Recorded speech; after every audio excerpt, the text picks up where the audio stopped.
नारद जी से पूछते हैं कि हे संत भगवान, आप कृपा करके यह बताइए कि भगवान की प्राप्ति करने का सबसे सरलतम साधन क्या है। ध्यान से सुन लीजिएगा।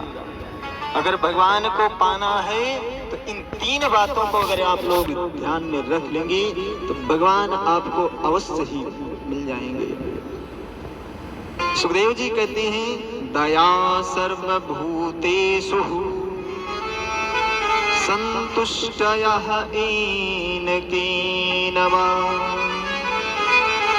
सर्वेन्द्रियोपशान्तया च तुष्यात्याशु जनार्दनः।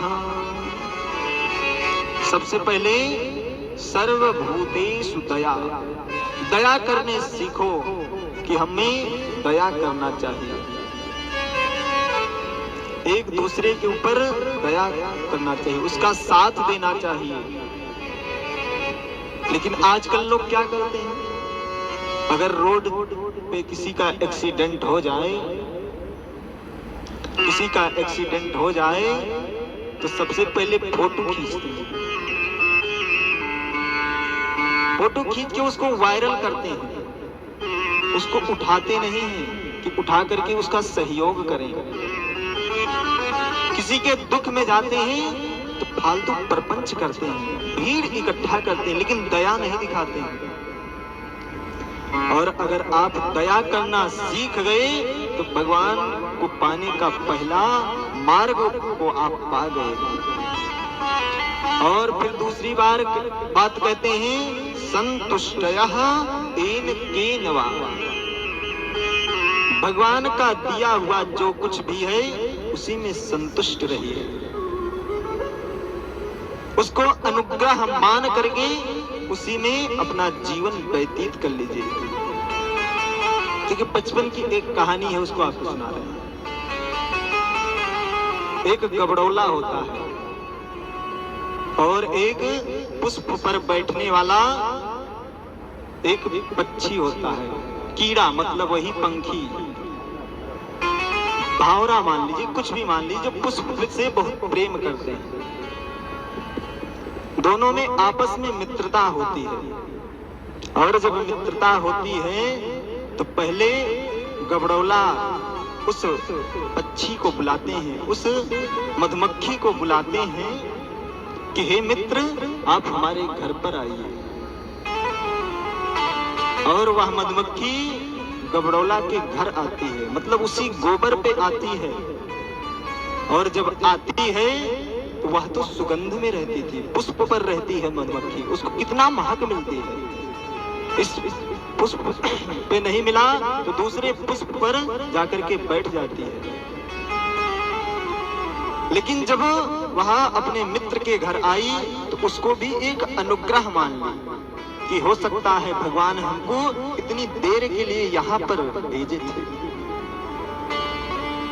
और फिर अपना 1-2 दिन जब तक उसकी इच्छा हुआ मित्र के यहाँ रहने का, तब तक रहती है, फिर अपने घर को जाती है। उसका घर क्या है, वही फूल ही उसका घर है। कुछ दिनों के बाद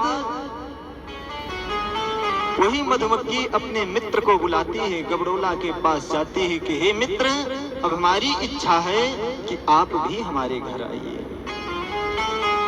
और आज वही गबड़ौला उस अपने मित्र के घर जाता है, उसी मधुमक्खी के घर जाता है और इसी पुष्प पर विराजमान होता है। वह बहुत प्रसन्न होता है कि हम आज कहां पर आ गए।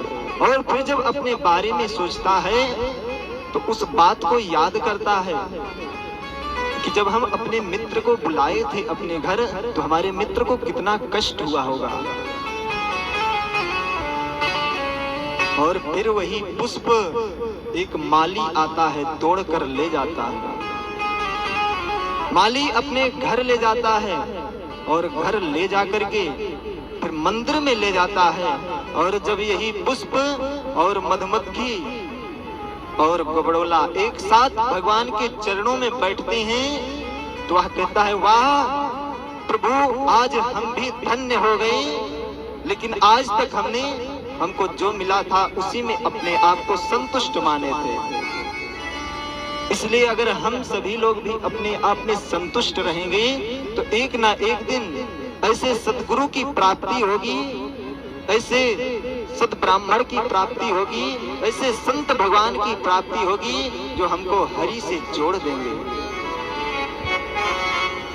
और तीसरी बात है सर्वेंद्रिया, अपने इंद्रियों पर, अपने जीव पर कंट्रोल रखो।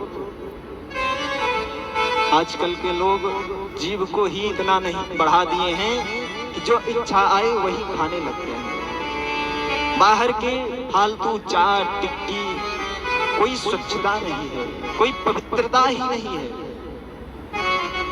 जीव इतना बढ़ गई है कि जब शुद्ध भोजन मिलता है तो उनको अच्छा ही नहीं लगता है। इसलिए अपने इंद्रियों पर, 10 इंद्रियों पर कंट्रोल रखना चाहिए। सुखदेव जी कहते हैं, और उधर नारद जी प्रचेतागणों से समझा रहे हैं कि हे प्रचेतागण, अगर इस प्रकार से तुम संतुष्ट रहोगे तो भगवान को शीघ्र पा जाओगे। इस प्रकार प्रचेतागण जाते हैं और तीनों कर्मों को, तीनों बातों को अपनाते हैं और भगवान की प्राप्ति कर लेते हैं। बोले भक्त और भगवान के